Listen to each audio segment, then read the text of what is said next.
Well, hello there and welcome to the living room of the dollhouse for another reading from The Secret Language of Birthdays by Gary Goldschneider and Hugh Stelfers for February 20th, the day of the impression. All right, and here we have us a picture at the top of the page of a visual representational image of the day of impression, if you like. And what could it be? Well, it's a roller stamp of some kind, and it's leaving behind what I guess you would call a stylized impression. Does that speak to the day of impression?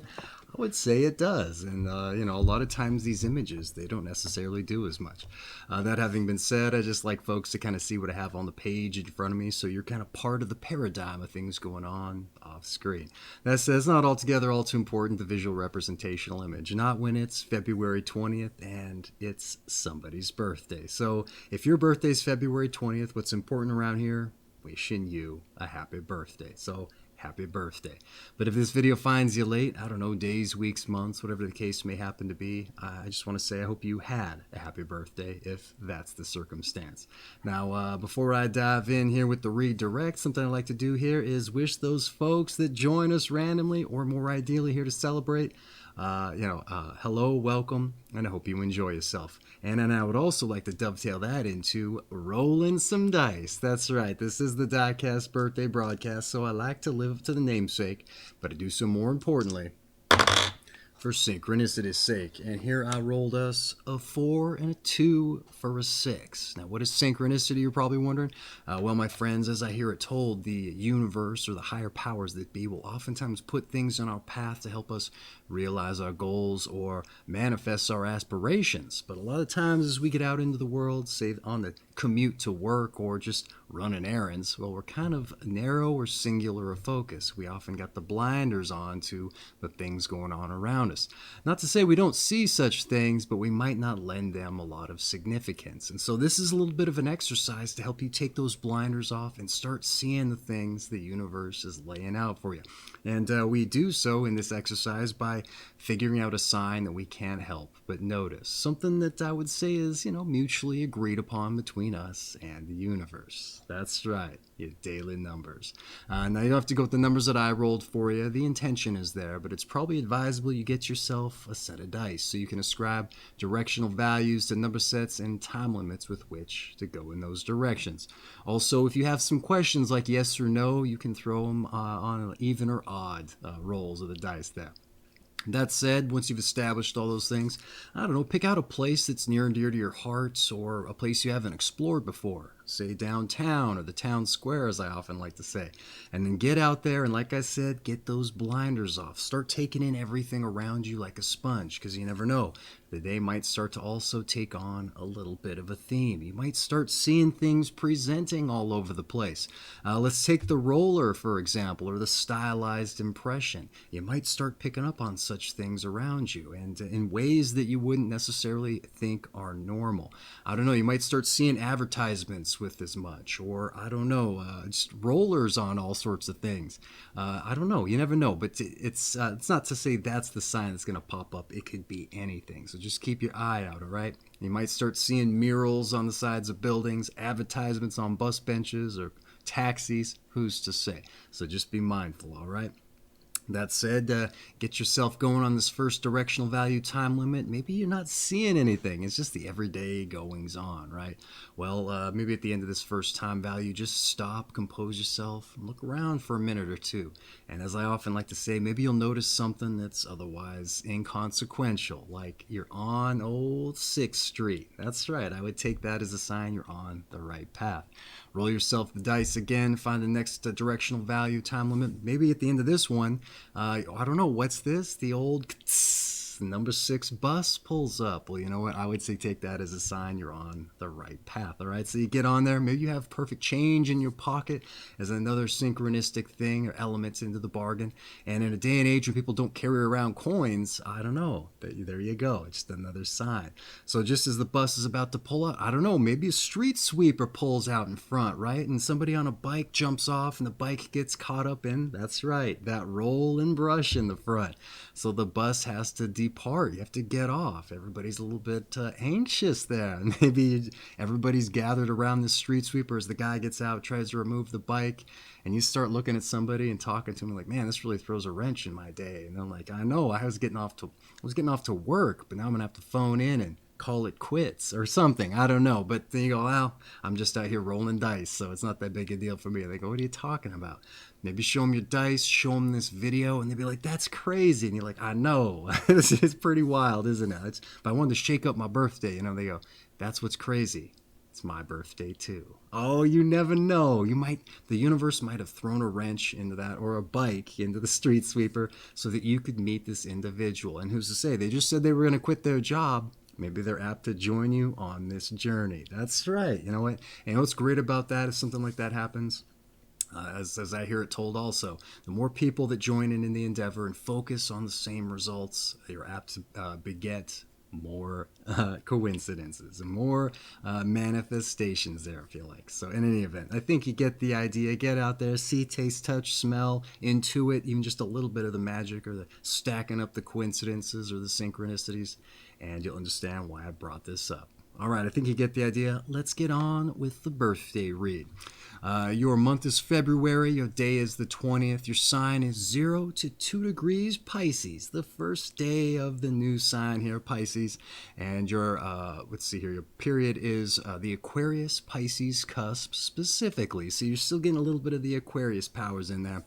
And your quality and element is mutable water. All right, February 20th, the day of the impression. Those born on February 20 are taken up with the theme of both registering and impression, and making an impression on others. And because of their receptive nature, they generally have vivid memories and can much later repeat accurately what they have seen or heard. On the other hand, they will usually do what they have to make certain that others remember them as well. February 20 people want to be taken seriously and therefore forcefully stamp their mark on whatever it is they carry out, be it their business involvements, creative efforts, or family responsibilities. And for this reason, one might expect February 20 people to be aggressive types, but though forceful, most born on this day are not particularly combative or argumentative. It is rather out of sympathetic feelings and a self-belief that they express themselves so strongly. For them, holding nothing back is a way of showing people how much they really care about what they do.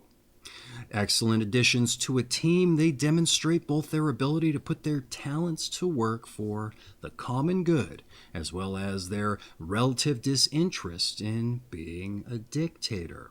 They do, however, demand that others pull their weight and can quickly grow impatient with anyone seemingly not giving their all. And those born on this day must not make the mistake of assuming that friends and associates are somehow slouching when they in fact are doing the very best they can. February 20 people display a tremendous will to win. They must, however, avoid triumphing at the expense of someone else's feelings, if possible. And those born in this day are themselves highly emotional and also extremely sensitive to criticism and negativity directed their way. Learning to master and structure their emotional life can make them more stable and reliable. And this is not to suggest in any way that they bottle up or cool their ardor or passion. It is just that their enthusiasm and belief in themselves is so strong that they do tend to go overboard more often than they should. And thus it is important, particularly as they age, that they become more philosophical and contemplative, and more aware of their impact on their environment. And although being open and retaining impressions is a great strength of February 20 people, they may at times be too impressionable. And they can fall under the spell of negative influences through their sympathy and openness. Thus, their empathetic tendencies may sometimes work against them. And in addition, February 20 people too often have a desire to please and wind up compromising themselves. Learning not to be so malleable or reactive and remaining true to their beliefs in the face of adversity is essential to their personal development. All right, quite the interesting birthday breakdown, I would say. I think this was pretty well rounded out, though it was particularly hyper focused. So we're kind of we're kind of still in a little bit of a groove with what I like to call not having a well rounded out birthday breakdown. That's kind of been following us through since the beginning of Capricorn. That being said, I still found this to be a rather intriguing birthday breakdown, all things being equal. That having been said, I like to provide a little bit of a commentary on the day, on the breakdown, the things we went over. Maybe make connections with other things that are going on in the period. Also, just things that I found interesting. So let's dive into it, all right? February 20, the day of the impression. You're taken up with the theme of registering and making impressions, and the reading claims that you may have vivid memories, and you do what you can to make others' memories of you specifically vivid as well. And that's interesting that you do this by forcefully leaving your mark, not just in their lives, but on the world at large as well. Having said that, the reading claims that you aren't combative or argumentative, even if you are forcefully committed to leaving an impression. But in being of a sympathetic nature, also, it said you are. But it also happens that you also have a strong belief in yourself, and you want to be taken seriously. You're also said to be able to express and relate ideas in a dynamic way. And to this end, the reading claims you hold nothing back as a means to show just how much you care about your efforts. But this personality characteristic isn't reserved just for you or your own personal concerns. You're also said to employ your strengths for a concern toward the common good. And to this end, however, even though the reading claims you may not have a desire to be dictatorial, you may in fact demand a lot from your peers in service of this cause. And quite naturally, I would argue, you can grow impatient with those who aren't necessarily giving their all to such efforts in any event. In any case, rather. But this dynamic, as it turns out, is quite prevalent throughout not just Capricorn and Aquarius, but I'm assuming also Pisces as we get into it. Though it may just be coming to an end. It may just be specific to the Aquarius-Pisces cusp, since you're still getting influences from both. I'll just have to see as the days come on. But it applies to you in no small part. But this element of understanding that not everyone is the same ability or motivation, I think that's something that's important to take with you. And that's been getting recommended here the past few days, period writ large, as I was saying. I would say you should adjust your personal expectations to that regard. So ostensibly you don't lose your cool, as they said. But beyond that, you're also said to have a tremendous will to win, all right? Which stands out not just on this day as an anomaly for reasons that we'll get into here shortly, but also stands out for this cusp period again, as it is not advised to be measured when concerning other people's feelings, or it is advised rather. So I don't know, it's just, again, interesting that you might be wanting to crack the whip on folks and they might be giving it their all. So this is just it's something to be very aware of. We also have, they're recommending a little bit of a structure here in mastering the side of yourself, and I would say that's not thrown out on a whim. So I did this qualification of your own emotions there. You're also a sensitive individual, they said. And I would say that largely hinges on your own enthusiasm and your idea of self-worth. And it's particularly unique in this particular respect. Because a lot of these elements, even though they apply in days previous, they present in a whole host of various ways. And for you, I would say it stands out in its own respect. So again, pretty interesting. The reading culminates with the suggestion that you cultivate a more contemplative vantage, relates your empathetic side, in addition to that sympathy that you are said to have for folks. And it may also work against you in some cases, they said.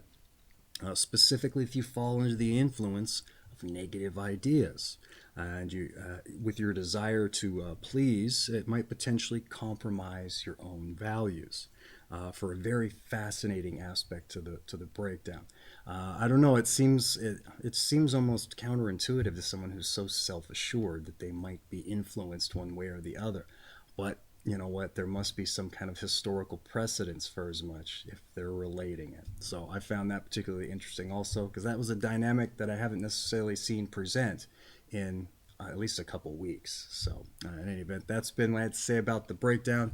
Got a little disjointed there in a few parts. I think I might have skipped a line in there, but hopefully you took something of value from all of that. Before we dive in with your numbers and your planets. All right, here we go. Those born on the 20th of the month are ruled by the number 2, as 2 plus 0 equals 2, and by the moon.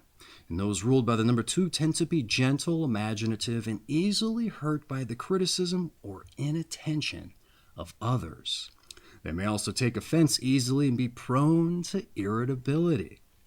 Moon influences make an impressionable and emotional nature, which is particularly true for February 20 people.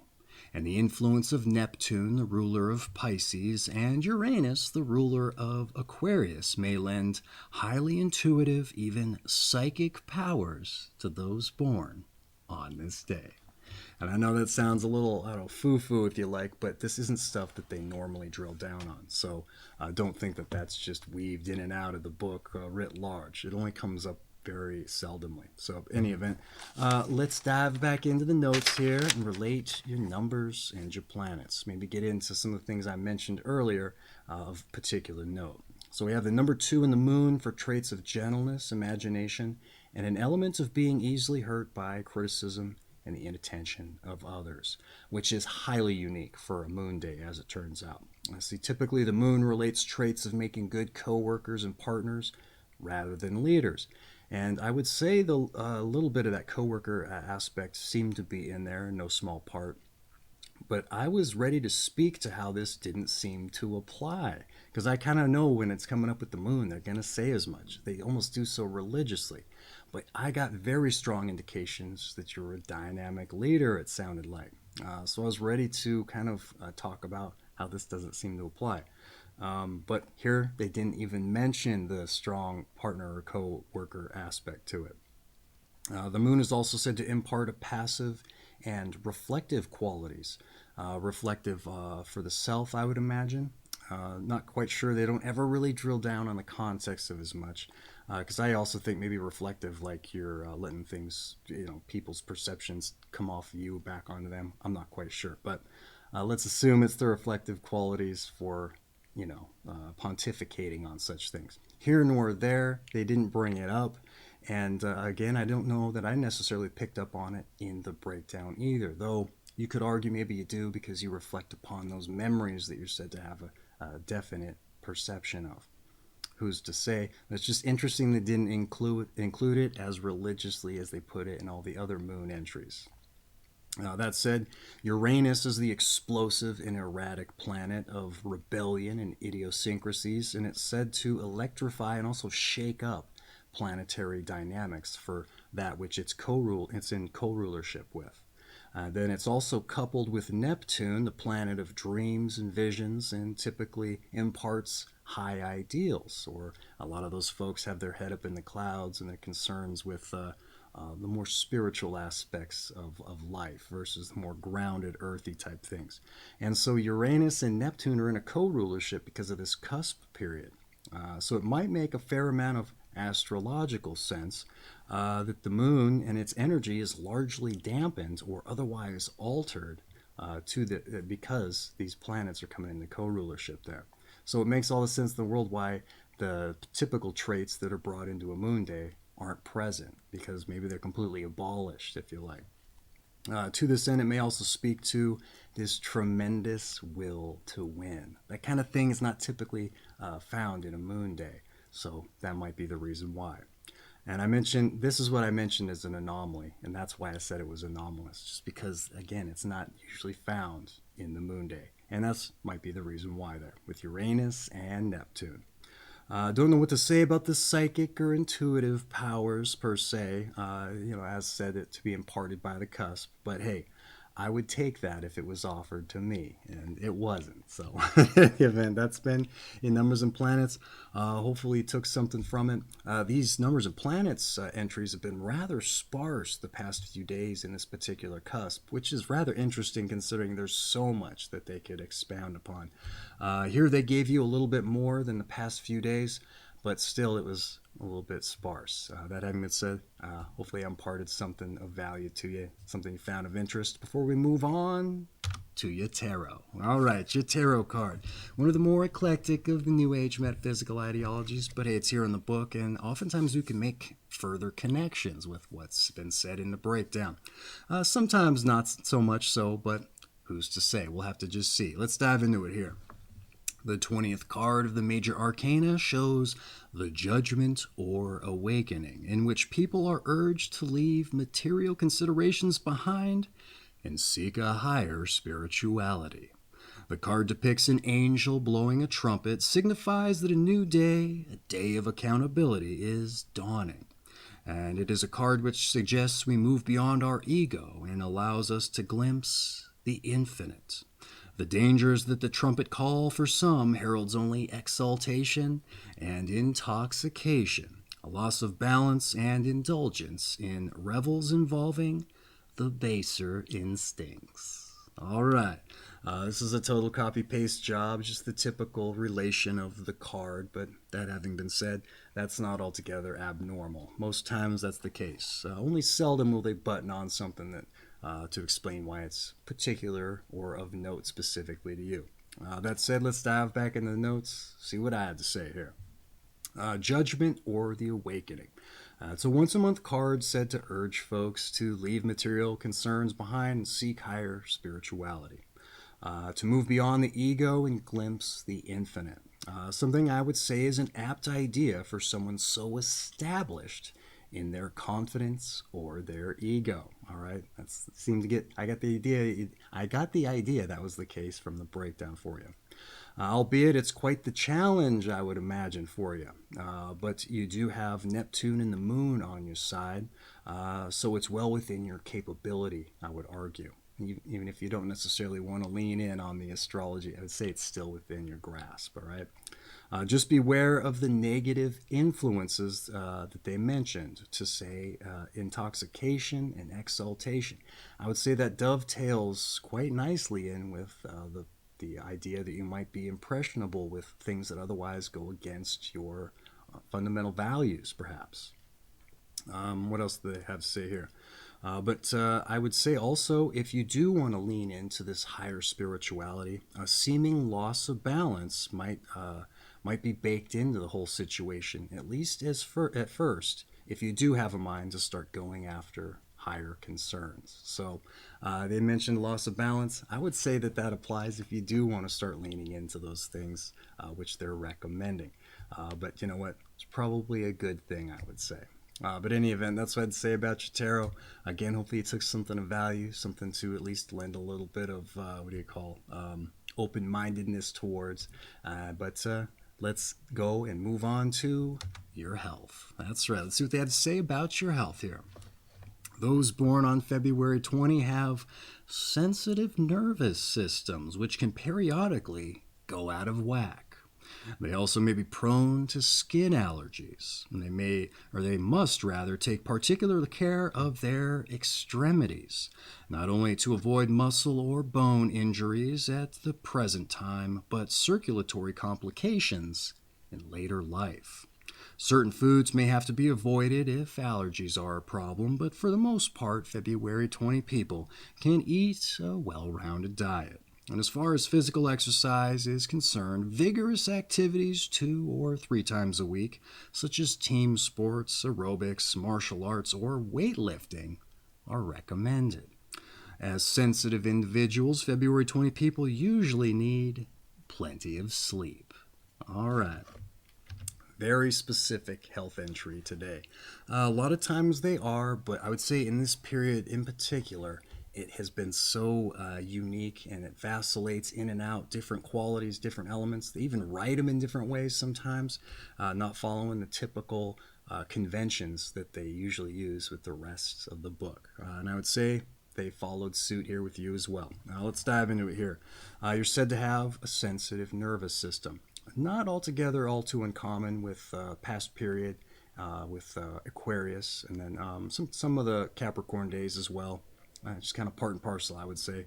So maybe rather normal to some extent. But this susceptibility to injury as you age, while seemingly rather common sense, doesn't come up all that often as you may think. What else do they have to say here? This is not always mentioned again, so maybe take note. Well-rounded diet avoiding potential allergens is recommended, but with no specific foods mentioned. So I would say stay heart healthy conscious, as your Aquarius powers are still said to affect you. Yeah, you want to keep up that vigor, I would imagine, even long into later life. I would say that they bring up the heart healthy type stuff because the Aquarius body areas are the veins, or the circulatory system rather. Capricorn was the veins.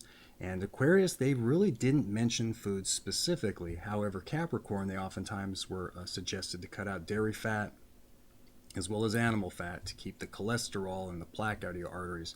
So as follows suit with Aquarius, you want to keep your heart healthy, so maybe cut out the red meat a little bit and keep the dairy down.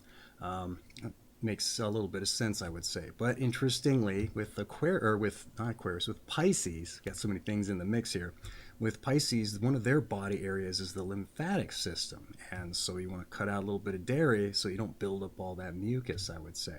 Also, the lower extremities, the feet and the ankles, the feet in particular and the toes are for Pisces, and the legs and the ankles are for Aquarius. So yeah, take care of your bones. They also got being mindful of your veins, to say stroke and embolism, and so for Aquarius specifically. And so you're still getting a little bit of that power, so maybe get yourself what you call some compression socks to help avoid the stroke and the like.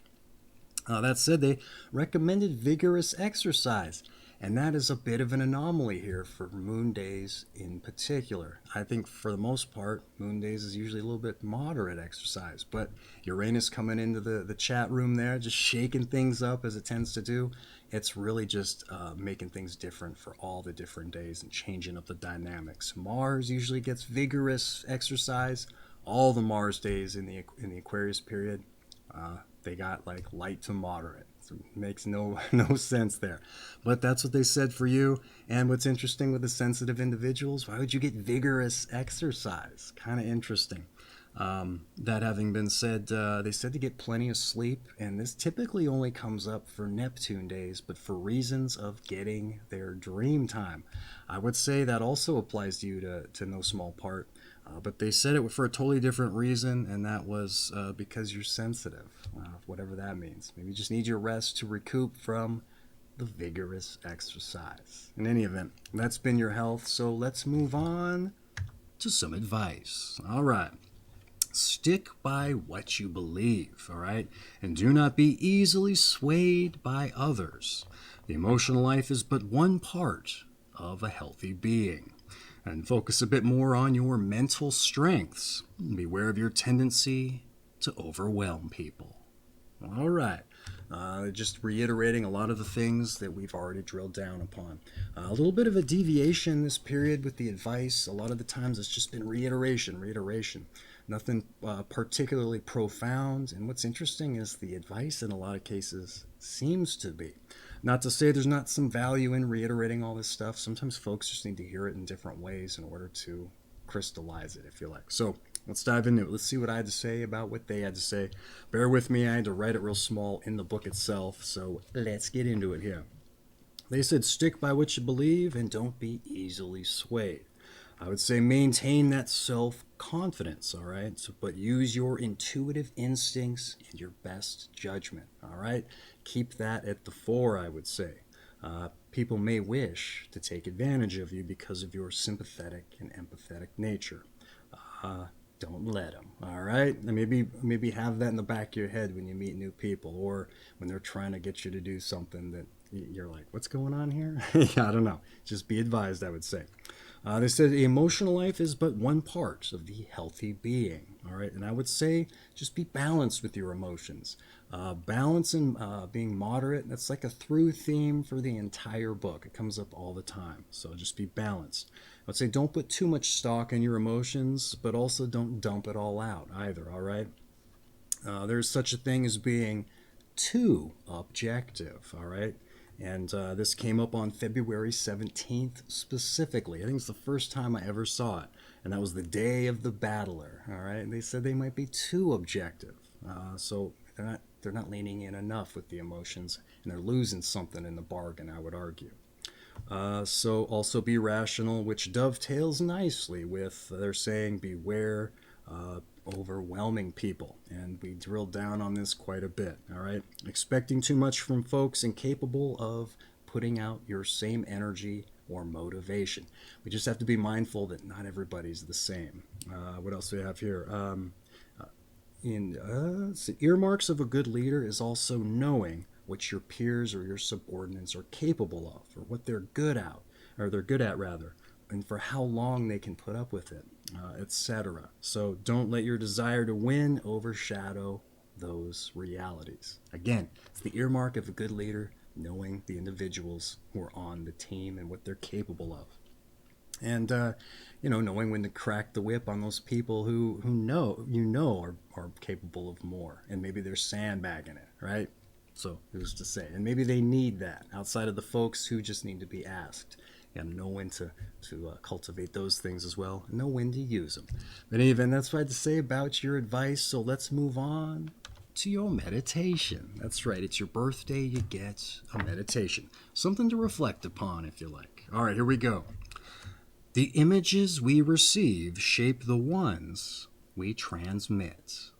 All right. That's right. One more time. The images we receive shape the ones we transmit. All right. That's your meditation. It's your birthday. I'm not going to throw some spin or my interpretation on it, even though I don't really have one. It's been interesting. Past couple days, we've got some true-to-life meditations. Not quite sure what to make of them. Real zen in a lot of ways. Where other days, they seem pretty straightforward. But in any event, the images we receive shape the ones we transmit. So your meditation in the can. Let's move on to your strengths and your weaknesses. That's right. Let's hold up that objective mirror and at least be objective, if you like, about where maybe you got the girth and where you otherwise a little more deflated or atrophied, if you like. That's right. Your strengths, you're perceptive, you're cooperative, and you're memorable. All right. It said that was important to you, didn't it? Being memorable. But your weaknesses, let's hold that objective mirror back up and flip it to the side that blows up your face, right? Shows off the things you might be otherwise superficially a little insecure about within the metaphor. That's right, your weaknesses. You're impressionable. We knew that. You're reactive, and over emotional. Oh, interesting. I don't know that I picked up on that one so much. Sensitive is sensitive. It doesn't mean you're necessarily over emotional. Hey, you know what? It's interesting these things come up the way they do, present in the fashion that they present. One day I saw impulsive come up as a strength. The very next, it was a weakness. And so I was asking myself, what's the disconnect? How can it be so different between just two individuals? I would say it just depends on the person, all right? Also the situation. In some cases, I like to argue our weaknesses can also be strengths. It just depends on how we're using them, all right? You're impressionable, reactive, over-emotional. Hey, sometimes being over-emotional, it might get your point across in a way that you wouldn't be able to otherwise. You got to be measured about it, but it's an interesting way of looking at it. Reactive, sometimes we need to react in a way that may be a little bit overboard. Again, being a little over-emotional, if you like. But I also say knee-jerk responses sometimes help show a little bit of passion, too. Impressionable, I don't know. It just, again, it depends on the situation. Maybe you need to take on what's going on in the situation so that you can better form fit to what's going on. And if you weren't impressionable, hey, you wouldn't be able to do that, all right? But your strengths, you're perceptive, cooperative, memorable. I often like to argue our strengths are going to help us get over our weaknesses if there's something we want to improve upon. Perceptive being chief among them, you got to understand maybe what it takes to bring those things down. Cooperative, hey, maybe you can recruit some folks to help you with such things. If you need a little bit of assistance, you know what, you're gonna be able to dovetail in with them to help you figure such things out. And memorable, I'm not quite sure how that one's a strength to help you get over your weaknesses, but you're certainly going to remember you did. And I would say that helps bolster your ego. That's right. That having been said, your strengths and weaknesses having been relayed, I also like to say don't get rid of your weaknesses altogether because they're an integral part of who you are. All right. That said, your strengths and weaknesses having been relayed, let's move on to those born on this day. And when we get into those born on this day, something I like to do is look at it from the perspective of figuring out our passions. Not only do we get to see who shares your company, but we get to see what they did to get in the book. So maybe we can take some inspiration from as much to start figuring out our passions. Because all too often I get out in the world and ask folks what they do, and more importantly, if they like it. And oftentimes they don't. And I think it's perfectly understandable because, right after you get out of school, you get into a job to make ends meet. It might not have anything to do with what you like. And then before too long, you start climbing that corporate ladder, get to a position that's nice. Maybe it's bringing in some of that money. Maybe you don't have to do as much work as you had to before because other people are doing the work for you, whatever the case may be. But at the very root of it, the fatal flaw is it has nothing to do with anything you like to do. And then, at the end of the week, you're just rallying your energies to start all over again.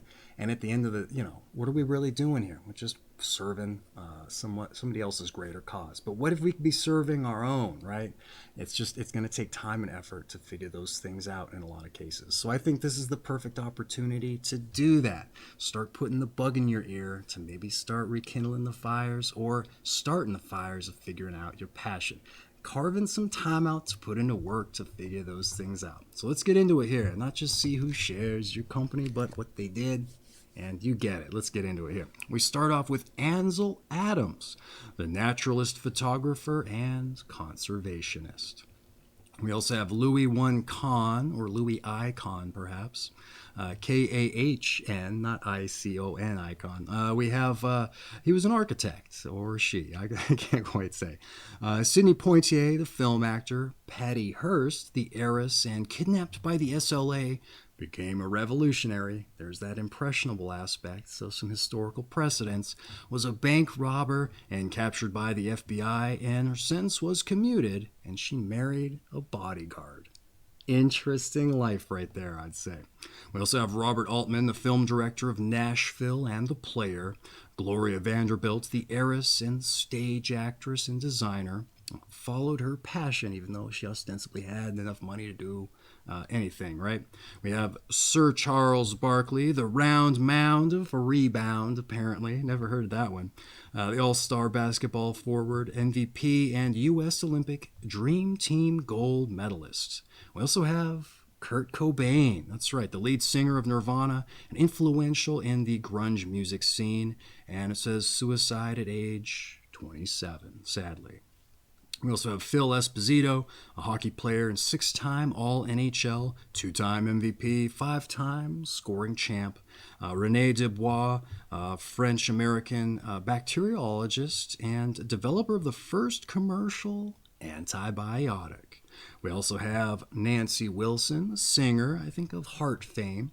We also have Bobby Unser, the auto racer and the 3-time Indy 500 winner and a 2-time USAC kart champion. Roger Penske, the national sports car driving champion, kart co-founder, and record 67 IndyCar victories and of the Penske racing team. So 2 racers in there already here. We also have Bob Richards, the U.S. 2-time gold medal winning pole vaulter and a minister in the bargain. We also have Anthony Davis, a composer and a pianist. Buffy St. Marie, a Canadian singer, songwriter. Riccardo Ciali, an Italian conductor, Christoph Eschenbach, pianist and a conductor. Might be saying that incorrectly, I don't know. Sandy Duncan, the TV and film actress, and Ivana Trump, ex-wife to Donald, and wrote an expose. All right, there. Now, I know it's a big-ass tall order to try and take inspiration from other people's birthdays or their accomplishments as well. Not their birthdays in particular. That's your birthday too, right? But you know what? Like I said, hopefully just putting the bug in your ear about as much help you start fueling the fires, to start carving out some time to figure out your passions. Because if there's anything I can wish for you on your birthday, it's that you're driving after a purpose, all right? Something that just gets you doing backflips out of bed in the morning to get on with your day. Either literal or figurative. Pick your poison. You know, you might end up hurting your bones there if you're doing literal backflips, but you get the idea. So once again, start driving after it if you can. But if you've already got your passions figured out, well, hey, the hat I'm not wearing is off to you, all right? But those born in this day having been relayed, that essentially rounds out your birthday reading, folks. Except to say your season is winter, your sign, once again, is Pisces, the first day of it. But we're still in the Aquarius Pisces cusp, and your quality and element is mutable water. What's that mean? Well, that's a whole host of other videos altogether that I'll leave at the end there for you if you're interested and you dive in further. But this has been February 20th, the day of impression, from The Secret Language of Birthdays by Gary Goldschneider and Used Elfers. I have an affiliate link for this book down in the description. If you're interested in picking up a copy, save you the hassle having to type it in a browser. And it's right above a personal message I like to put together for the birthday boys and girls, ladies and gents there, if you're interested. But this thing makes an excellent coffee table book if you're in the place where you need to, I don't know, host a party, say, and get the ice broken in an interesting, captivating way. You know what? That's how this book was originally presented to me. And, you know, they read me my birthday. I was like, that doesn't line up at all. And then they made their case for why they thought it did. And I was impressionable, I guess. They changed my mind. That's right. So, in any event, you know, get after it if you're interested in finding something new and inventive. And it's just an interesting read otherwise. But that said, the book having been related, that's not what's important around here. What's important around here, like I said at the top, wishing you a happy birthday. So once again, happy birthday. And for everybody else who joined us randomly or to celebrate the day, I just want to say, hey, I hope you enjoyed yourself. You took something of value regardless of whether or not it was your birthday or not. You know, a lot of this information can be universal or give us things to think about. So hopefully you took something from it in that respect. But lest I forget here, your daily numbers. All right, so get out there, let the universe show you it's with you on your path, and see, taste, touch, smell a little bit of the magic that you would hope that gets drummed up by going out there to do such things, and you understand why I brought it up. That's right. So for everybody that joined us randomly, I hope to see you on your birthday read. But for those of you whose birthday it is, I just want to once again say happy birthday. Thank you for the pleasure of your time, and I just wanted to also say it's been a privilege to share your birthday with you. All right, so once again, happy birthday.